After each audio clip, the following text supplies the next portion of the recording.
You lie to save a life. The person you lied to survives because of it. Was that the right thing to do? Or did the lie itself make it wrong, no matter the outcome? These are the kinds of questions that have challenged philosophers for centuries. When we call something right or wrong, what are we really judging? The intention behind it, or the result it brings? To explore this question, we will look at two great traditions in moral philosophy, two very different ways of seeing what it means to be good. Imagine someone who refuses to lie, even when telling the truth might cost them everything. To many thinkers, including the philosopher Immanuel Kant, this person is acting morally because they act from a sense of duty.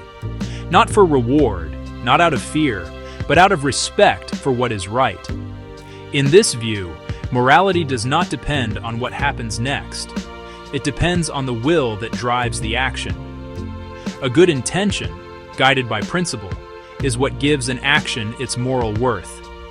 If you tell the truth out of honesty, your action is good, even if the truth hurts. But if you tell a comforting lie to get what you want, the act is still wrong, even if no one gets hurt. For Kant, to be moral is to act from a good will, a will that follows universal moral laws. Do not lie. Do not steal. Do not treat others as means to an end. It is a vision of morality that values integrity over convenience, even when the cost is high. But another tradition looks at morality from a different angle. What if the true measure of goodness lies not in why we act, but in what our actions cause? This is the consequentialist or utilitarian view, shaped by philosophers like Jeremy Bentham and John Stuart Mill. For them, morality is about maximizing well-being, creating the greatest happiness for the greatest number. A lie, a theft, even an act of violence, none are right or wrong in themselves. What matters is the balance of harm and benefit that follows. If lying saves a life, then it is not immoral. It is compassionate. If telling the truth destroys lives, perhaps that is the real wrong. This view sees morality as deeply human, about empathy, outcomes, and the shared happiness of society. Yet it also raises troubling questions. If one person must suffer for many to be saved, does that make it right? Let us take a real-world example. A journalist discovers government corruption and publishes a secret document. Her intention is to tell the truth, to bring justice and transparency. But the result is social chaos, even violence. From the intention-based perspective, she is right. She acted from duty and honesty. From the outcome-based view, she may be wrong. Her action caused harm. So which one defines morality?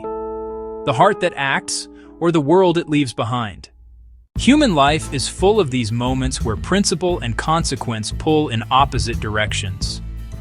And perhaps that is what makes moral judgment so difficult. We are rarely choosing between good and evil. We are choosing between two kinds of good or two kinds of wrong. In the end, both views offer something essential. Intention gives morality its purity, a sense of duty that cannot be bought or bent. Consequence gives it compassion, a concern for what our actions do to others. Maybe the real wisdom lies not in picking a side, but in holding both truths. That what we mean and what we cause both matter. So where do you stand?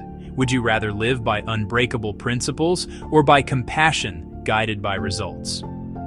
Share your thoughts in the comments. I am curious to know how you see it. And if you enjoy exploring questions like this, subscribe and join us as we keep asking the deeper questions behind human choices.